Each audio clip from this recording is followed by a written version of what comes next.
Boa noite, irmãos, a paz do Senhor. Que o Senhor continue a falar ao nosso coração nessa noite, em nome de Jesus.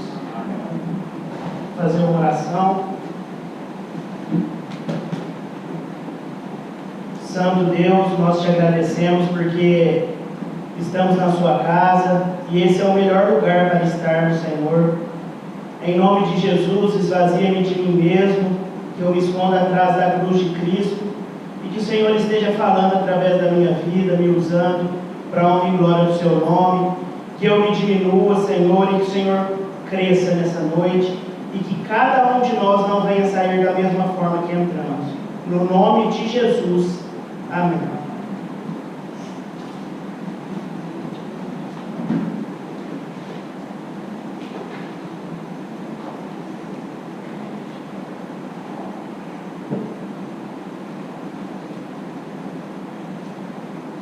Vivemos no tempo do fim.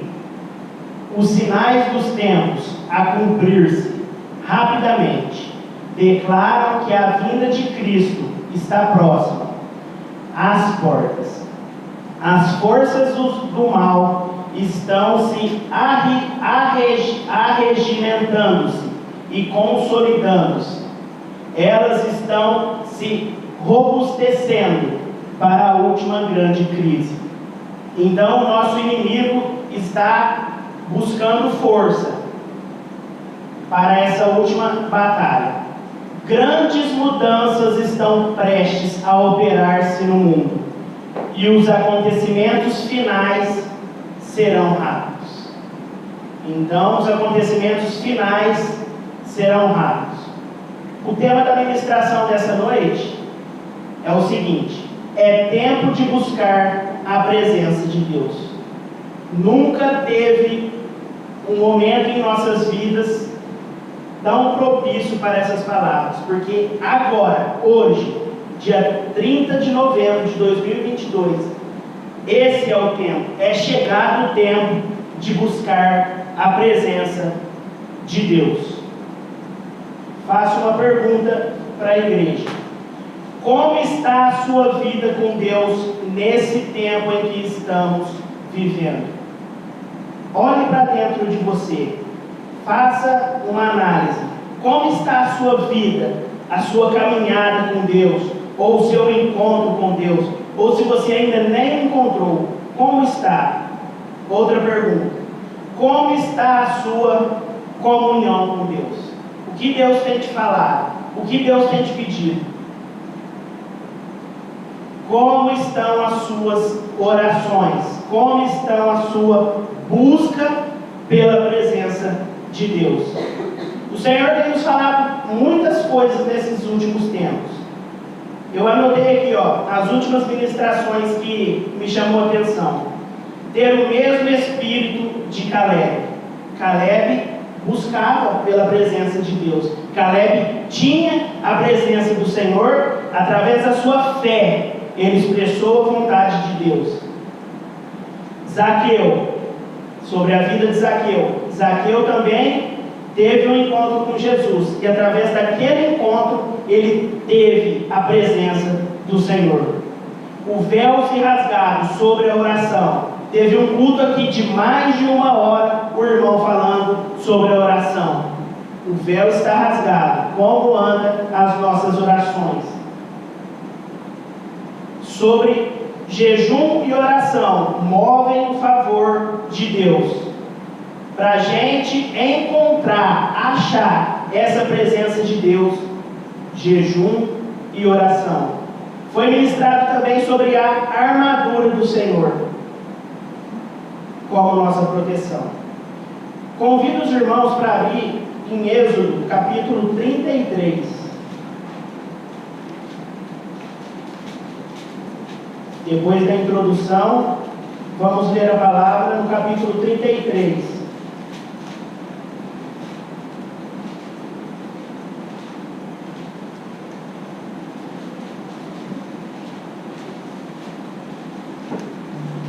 Êxodo 33, versículo 12. Aqui Moisés estava no monte, o povo tinha feito o bezerro de ouro, e ele faz um pedido ao Senhor. Êxodo 33, versículo 12. Na minha Bíblia está escrito: a glória de Deus. E disse Moisés ao Senhor: vê, tu me dizes, faz subir este povo, e não me deste a saber quem enviarás comigo. Então ele fala para Deus: você fala para mim subir ao povo, mas não fala quem vai comigo. Mas disseste: conheço-te pelo teu nome, e tu encontraste graças aos meus olhos. Por isso, agora rogo-te, se encontrei graça aos teus olhos, mostra-me agora o teu caminho, para que eu te conheça, para que eu encontre graça aos teus olhos, e considere que essa nação é o teu povo. E ele disse, então Deus vai falar para Moisés: minha presença irá contigo, e eu te darei descanso.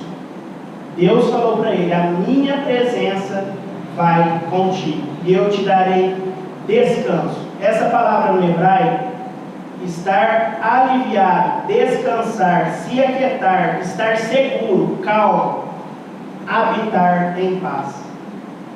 Então, a própria presença do Senhor ia com ele. Verso 15. E ele disse-lhe: se a tua presença não for comigo, não nos faça subir daqui. O quanto você faz questão pela presença de Deus, o quanto você anseia, porque Moisés foi muito corajoso de falar isso para Deus: se a tua presença não for comigo, não nos faça subir daqui. Então ele clamou a Deus, ele falou com Deus: só sai daqui com a sua presença. Se ela não for comigo, eu não saio daqui. Verso 16. Como, pois, se poderá saber que achamos graças aos teus olhos, eu e o teu povo? Não é em andares tu conosco? Assim seremos separados. Assim eles seriam santificados, eu e teu povo, de todos os povos que estão sobre a face da terra. E disse o Senhor a Moisés: farei também isto que disseste, pois encontraste graças aos meus olhos, e eu te conheço pelo teu nome, pelo nome.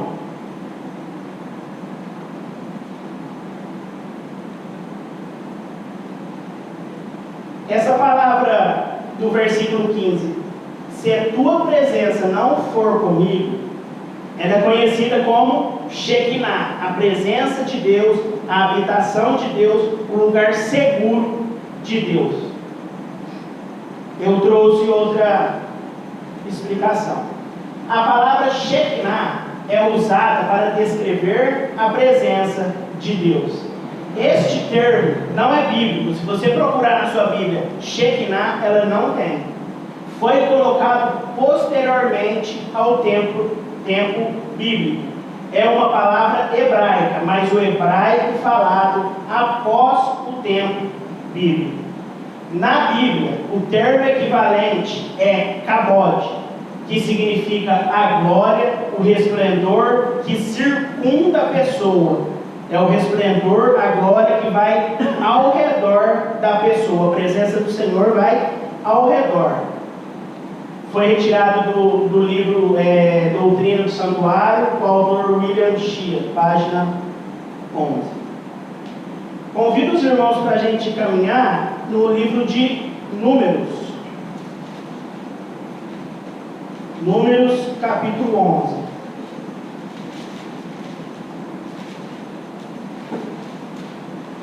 Esse é o tempo de buscar a presença de Deus. Não sair daqui sem ser alimentado. Não sair daqui sem a presença do Deus vivo. Números 11, versículo 16. O contexto aqui é o povo de Israel reclamando, com fome, querendo comer as comidas novamente do Egito. Então o Senhor dá a ordem para Moisés levantar 70 pessoas, 70 anciãos. Números 11, versículo 16. E o Senhor disse a Moisés: reúne para mim 70 homens dos anciãos de Israel, a quem conheces como ancião do povo e seus oficiais, e traze-os ao tabernáculo da congregação, para que possam ficar ali contigo. Eu descerei e ali falarei contigo, e tirarei do espírito que está sobre ti, e o colocarei sobre eles, e eles levarão contigo a carga do povo, para que não leves a carga sozinho. Então Deus falou para Moisés: chama o povo, faz esse povo chegar ao tabernáculo, que eu vou tirar do espírito que está em ti, da unção que está em você, e passar para eles. O desejo do Senhor sempre é levantar pessoas para a sua obra. Ele quer usar tudo e todos que estão com o coração disponível para a sua obra. Versículo 24. E Moisés saiu e disse ao povo as palavras do Senhor, e reuniu 70 homens dos anciãos do povo, e os colocou ao redor do tabernáculo. E o Senhor desceu em uma nuvem, e lhe falou, e tirou do espírito que estava sobre ele, e deu aos 70 anciãos.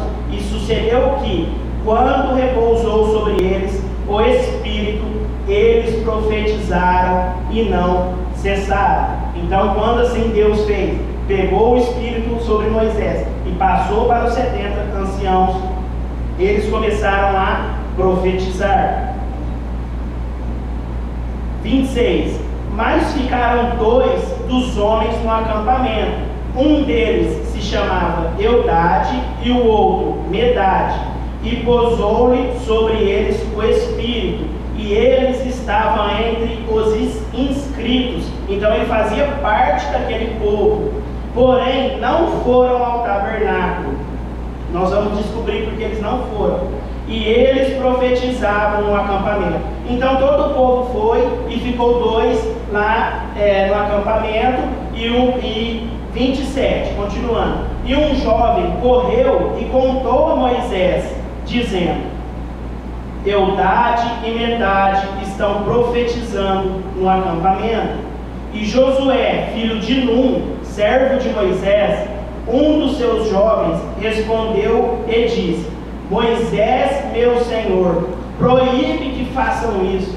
O próprio Josué, que tem um livro na palavra, falou: Moisés, proíbe que ele faz isso. Proíbe significa inveja. Você, a gente, sempre quer a unção do outro. Nós sempre temos inveja do outro, mas nós não queremos pagar o preço que o outro paga para ter aquela unção. Versículo 29. E Moisés lhe disse: tens tu ciúmes por mim? Está falando, você ficou enciumado, Josué? Quisera Deus que todo o povo do Senhor fosse profeta, e que o Senhor colocasse o seu espírito sobre eles. Então Moisés falou para ele: quisera Deus que todos estivessem disponíveis, ansiando pela presença de Deus, para que todos fossem profetas. E como nós sabemos, somos chamados para sermos profetas e sacerdotes na igreja. Convido os irmãos a voltar uma página, na página 189, no comentário. Nós vamos descobrir porque os 2 não foram para a congregação. No comentário embaixo, na parte cinza: quem não é contra é a favor. De novo se demonstrou o espírito nobre e abnegado do grande chefe, que é Moisés. 2 dos 70, considerando-se humildemente como indignos de uma posição de tal responsabilidade, não se reuniram com seus irmãos no tabernáculo. Então eles se acham que eles eram tão humildes que eles não se achavam dignos de estar lá junto com os irmãos. E também exerceram o dom de profecia. Sendo informado a tal respeito, Josué quis pôr cobro. Josué quis colocar um peso a tal irregularidade, receando que a mesma tendesse para a divisão. Então, no fundo, por ele ter aquela inveja, por ele querer que proibisse que o Espírito fosse sobre os dois, ele estava movido de inveja. E ele queria causar uma divisão. Zeloso pela honra do seu Senhor, disse a ele: Moisés, meu Senhor, proíbe que façam isso. A resposta foi: tem tu ciúmes por mim? Quisera Deus que todo o povo do Senhor fosse profeta, e que o Senhor colocasse o seu Espírito sobre eles. É Deus que coloca o Espírito. Não adianta a gente invejar o cargo do irmão, não adianta a gente invejar a unção, o dom, o talento que Deus deu para aquele irmão. A gente querer, não é a gente que faz, é Deus que coloca.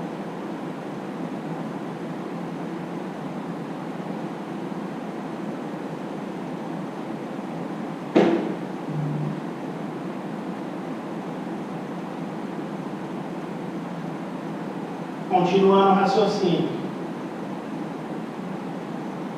Mais adiante, na história dos israelitas, quando Salomão terminou a construção do templo, considerado por ele extremamente magnífico, a Shekinah, a glória que era em volta de Deus, se manifestou entre os querubins sobre o propiciatório. O relato diz, por ocasião da dedicação do templo, pela santificação, pela unção do templo, ao saírem os sacerdotes do lugar santo, uma nuvem encheu a casa do Senhor de tal sorte que os sacerdotes não puderam permanecer ali para ministrar por causa da nuvem, porque a glória do Senhor enchera a casa do Senhor. Isso está lá em 1 Reis 8, 10 e 11. Então a glória, a presença do Senhor foi tanta naquele templo que os sacerdotes não conseguiram ministrar, não conseguiram ficar lá por causa da presença de Deus que era tão forte naquele local. A presença do Senhor no templo foi manifestada perante os olhos do povo na nuvem de glória. Na ocasião, o Senhor respondeu a oração de Salomão e disse: ouvi a tua oração e escolhi para mim este lugar para a casa do sacrifício. Então Deus respondeu a Salomão e falou: eu ouvi a tua oração e aqui eu vou fazer morada.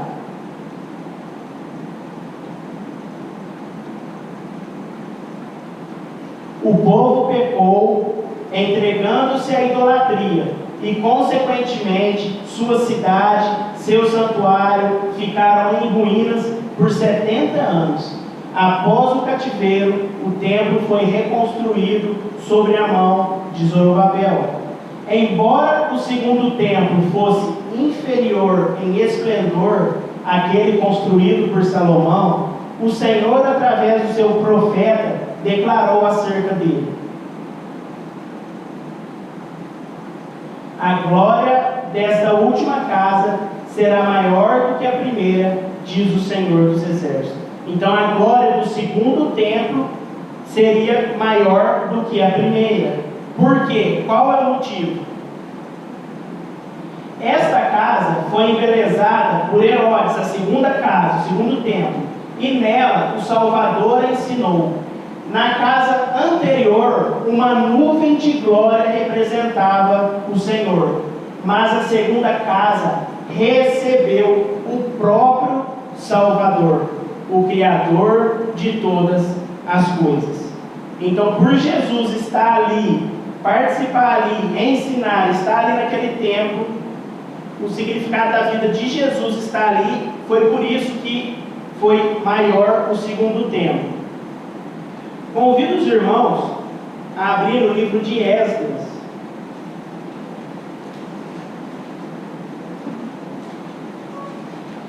Esdras, capítulo 9.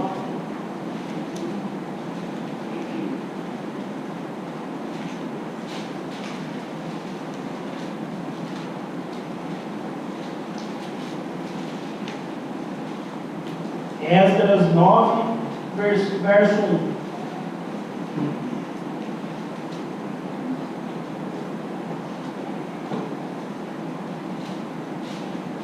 A oração de Esdras.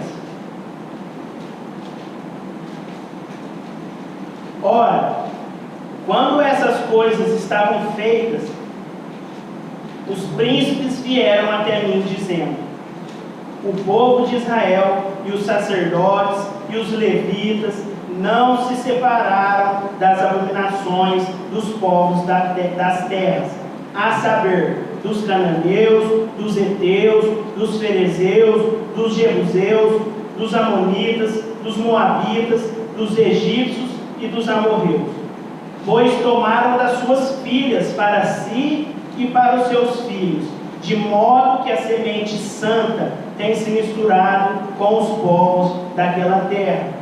Então aqui Esdras está orando a Deus e falou que o povo estava se misturando, buscando as mulheres desses povos pagãos. Continuando: sim, a mão dos príncipes e soberanos que foram os primeiros nessa transgressão.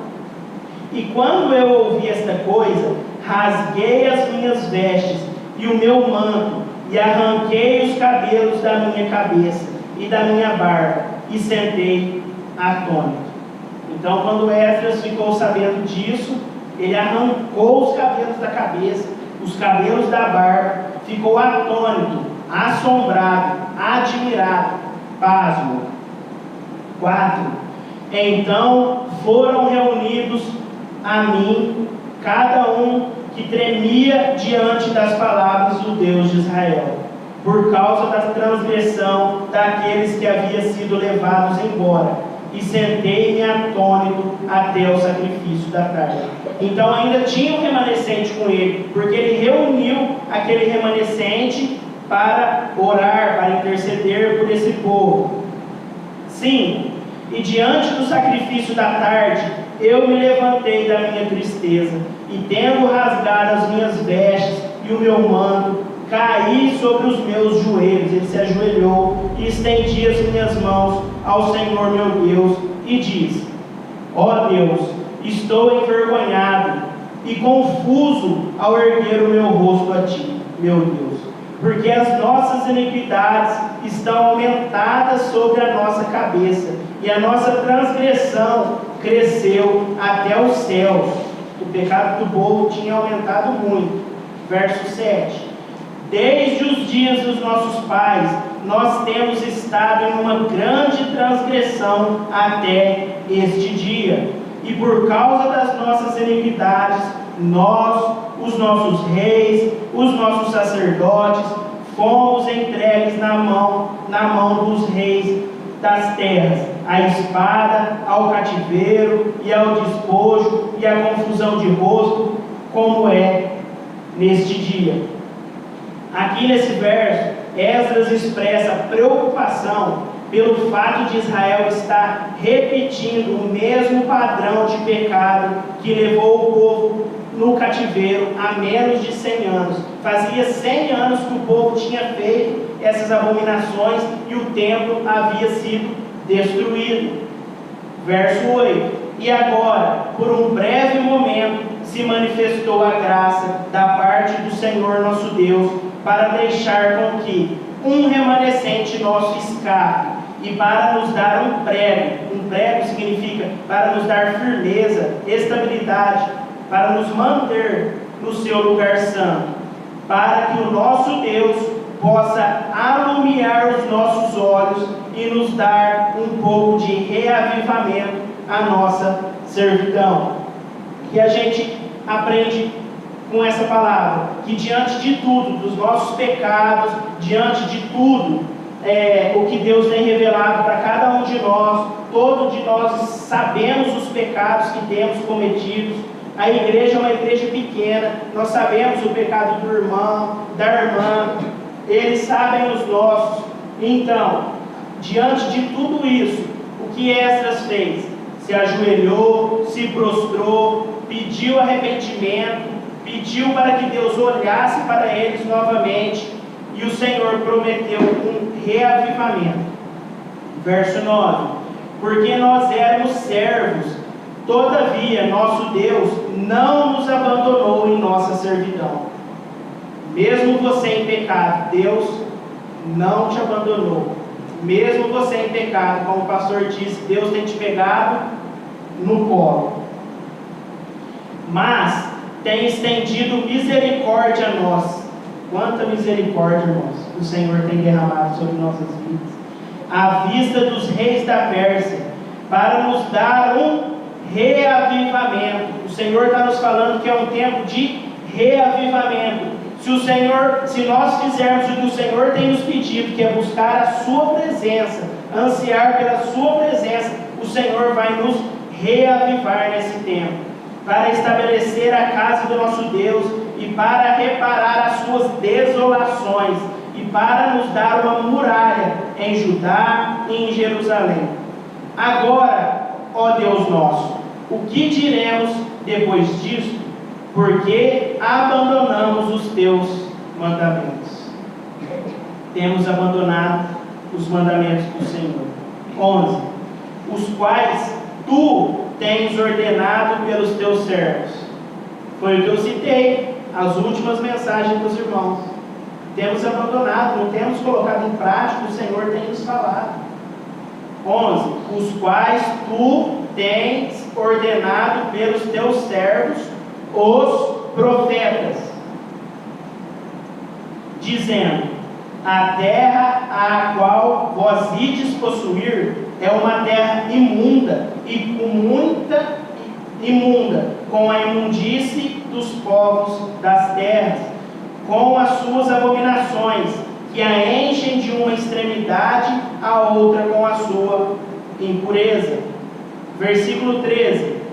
E depois de tudo o que nos tem sucedido por causa das nossas más obras, depois de tudo, depois da gente reconhecer os nossos pecados e ver que ainda somos maus, e por causa da nossa grande transgressão, vendo que tu, nosso Deus, tem nos castigado menos do que merecem as nossas iniquidades. Queridos, o Senhor não tem deixado o inimigo nos tocar, porque quando pecamos, abrimos a brecha, a legalidade, e o inimigo vai diante de Deus, e o Senhor fala: não, vendo que tu, nosso Deus, tem nos castigado menos do que merecem as nossas iniquidades. Iniquidade é pecado conhecido, e tem nos concedido tamanho livramento como este. Deveríamos voltar a violar os teus mandamentos? Nós temos que continuar no pecado que o Senhor tem nos falado, culto após culto, e apresentar-nos com os povos dessas abominações? Não ficarias tu irado conosco até teres nos consumido, de modo que não haveria remanescente nem quem escapasse? Ó Senhor Deus de Israel, tu és reto, porque nós, permanecendo ainda escapos, nós ainda estamos livres, o Senhor ainda tem velado por nós, como é neste dia. Eis que estamos diante de ti em nossas transgressões, com o nosso pecado, porquanto não podemos estar na tua presença por causa disso. Então muitos de nós não têm uma vida plena de comunhão com Deus, de unção, de avivamento. Por quê? Porque ainda estamos em pecado diante do Senhor. Convido os irmãos para voltar uma página. No finzinho, a página 557. Lá embaixo está 9:2.6. Uma súplica de humilhação e contrição. Esdras possuía o verdadeiro espírito de oração. Ao apresentar a sua petição perante Deus por Israel, quando haviam pecado gravemente a despeito da grande luz e privilégios que haviam recebido, exclamou e disse: ó meu Deus, Estou envergonhado e confuso ao erguer o meu rosto a ti. Ele não queria nem erguer o rosto. Meu Deus, porque as nossas iniquidades estão aumentadas sobre a nossa cabeça, e a nossa transgressão cresceu até os céus. Esdras lembrou-se da bondade de Deus, em ter-lhes dado novamente um lugar em sua terra natal, e encheu-se de indignação e pesar com a lembrança da ingratidão do povo. Ainda somos ingratos, irmãos, mediante o favor divino. Sua linguagem é a verdadeira humilhação da alma, a contrição que triunfa com Deus em oração. Somente a oração do humilde chega aos ouvidos do Senhor.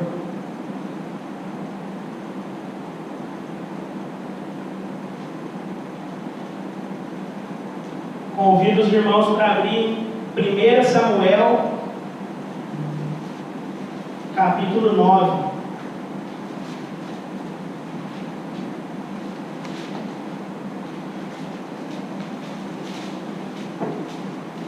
Primeira Samuel, capítulo 9.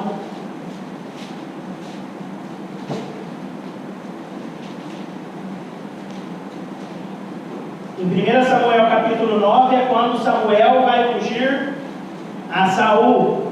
Saul estava na sua cidade, o pai dele tinha sumido umas jumentas, o pai dele, que era Quis, pegou e falou: vai procurar as jumentas. E aí ele vai até o profeta. 9, verso 15. Ora, o Senhor havia falado a Samuel ao seu ouvido um dia antes de Saul chegar, dizendo: o que eu aprendo com esse versículo?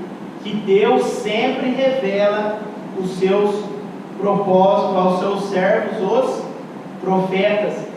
Não há nada oculto que não venha a ser revelado. O Senhor sempre avisa o seu profeta antes.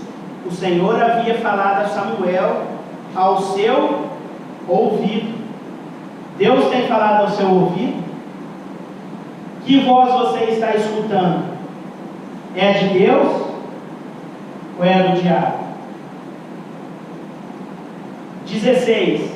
Então Deus falou para Samuel: amanhã, por volta desta hora, eu te enviarei um homem da terra de Benjamim, e tu o ungirás para ser capitão sobre o meu povo, Israel, para que ele possa salvar o meu povo da mão dos filisteus, pois tenho atentado ao meu povo, porque o seu clamor tem chegado a mim. Então Deus fala: eu tenho escutado o que o povo tem pedido. Se o povo quer um rei, darei um rei. Vira a página da sua Bíblia, no capítulo 10.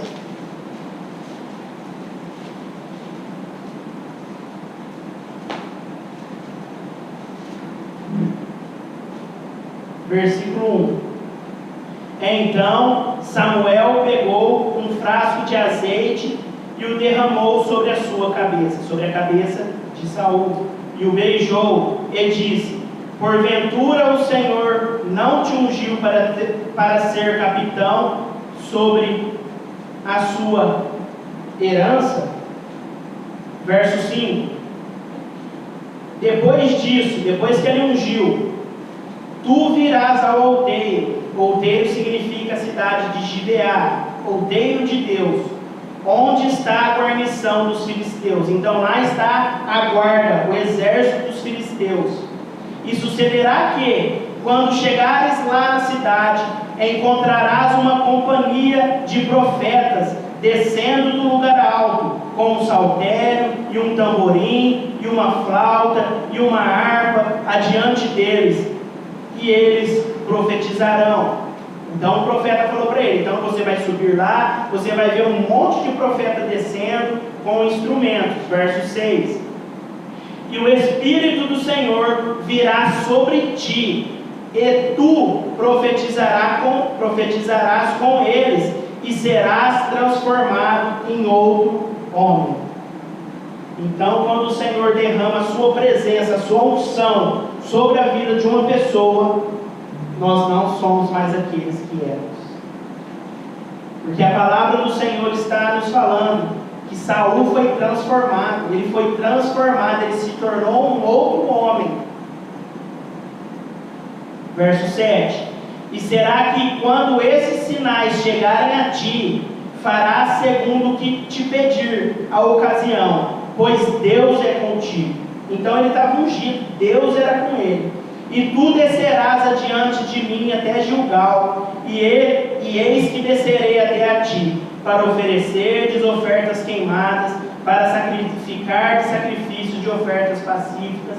7 dias tu aguardarás, até que eu venha a ti e te mostrarei o que farás. 9. E assim foi, que quando ele virou as costas para se afastar de Samuel, quando ele virou as costas para Samuel, Deus lhe deu um outro coração. Quando ele recebeu a unção, a presença de Deus, automaticamente o Senhor mudou a sua mente, os seus desejos, a sua vontade, o seu coração. E todos aqueles sinais se cumpriram naquele dia. E quando eles chegaram lá do outeiro, eis que uma companhia de profetas o encontrou, e eis que o Espírito de Deus veio sobre ele, sobre Saul, e ele profetizou no meio deles.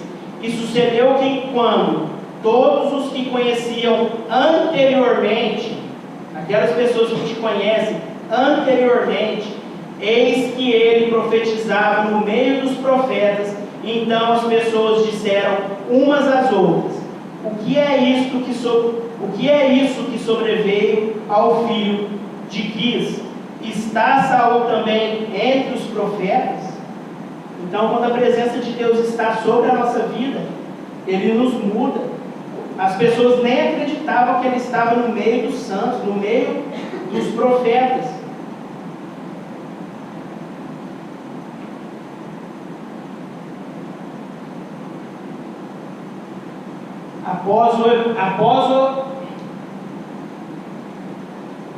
Vamos terminar. Convido os irmãos para virar a página, 1 Samuel capítulo 16. Então, depois que Deus transformou ele, Deus mudou o seu entendimento. Só que aconteceu uma coisa terrível na vida de Saul e também na vida de Sansão. Versículo 16. Capítulo 16, versículo 14. Porém, o Espírito do Senhor retirou-se de Saul, e um espírito maligno da parte do Senhor o atormentou. No meio da página, o comentário: Saul morreu perdido. Agora é o tempo do juízo, do teste, da prova. O Senhor tem nos falado. Aqueles que, como Saul, persistirem em seguir o seu próprio caminho, sofrerão como ele a perda da honra e finalmente a perda da alma. Se você quiser ser como Saul, virar as costas para o Senhor, você vai perder a sua salvação. Após o episódio bem conhecido da recorrente desobediência de Saul, Deus retira sua presença de Saul. Lembre-se que Saul reinou por 40 anos.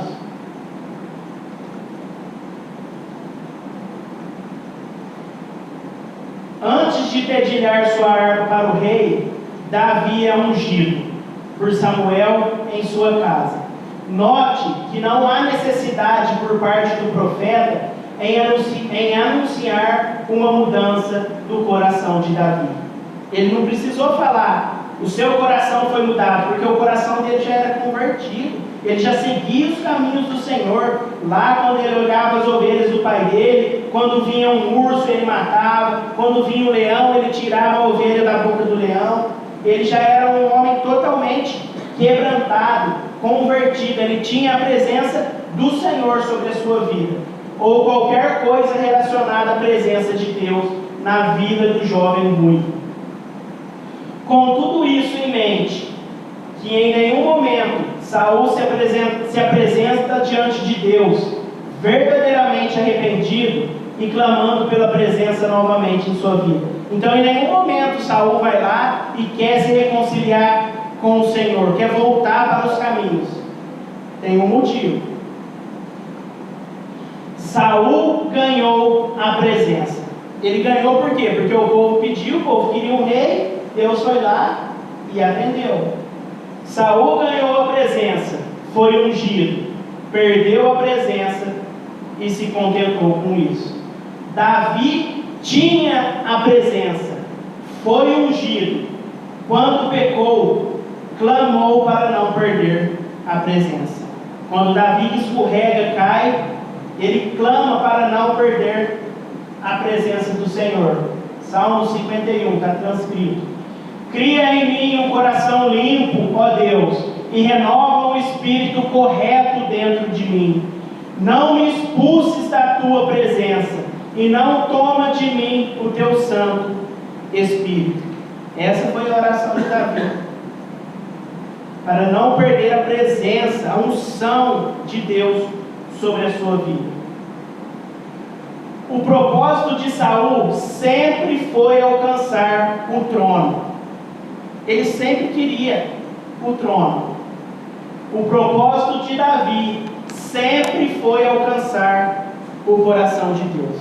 Então Saul queria as coisas do mundo, queria alcançar o trono.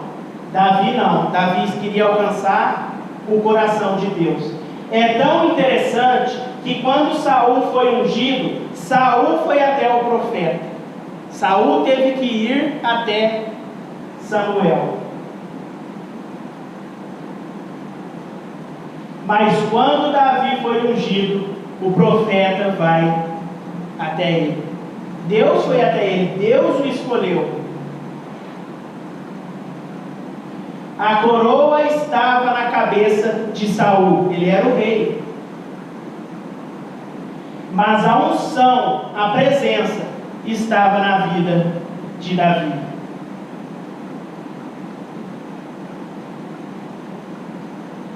A coroa pode ser colocada pelos homens, o homem que dá essa coroa. Mas a unção pode ser colocada somente por Deus. O mais interessante é que o coração de Saul estava no trono, nas coisas mundanas. Onde está o seu coração? Nas coisas visíveis ou nas coisas eternas? O coração de Davi estava em Deus, nas coisas espirituais. O trono passa, esse mundo passa, Deus permanece para sempre. Saul amou tanto o trono que acabou perdendo Deus. Davi amou tanto a Deus que acabou ganhando o trono.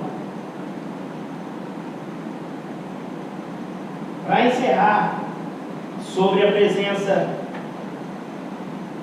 esse homem, ele era um profeta tremendo. Ele tinha tanto a presença do Senhor, que eu não sei se os irmãos conhecem a passagem. Convido os irmãos para abrir em 2 Reis. Esse profeta em Israel tinha tanto a presença de Deus em sua vida, ele clamava, Deus tinha ungido com uma unção.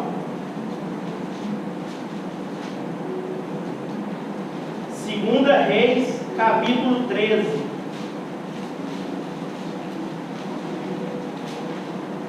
Segunda Reis, capítulo 13.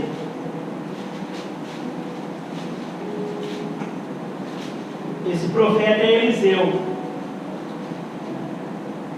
Ele ansiava pela presença do Senhor. E a presença de Deus era com ele. 13, versículo 20. E Eliseu morreu, e eles o sepultaram. E os bandos dos moabitas invadiram a terra pela chegada do ano.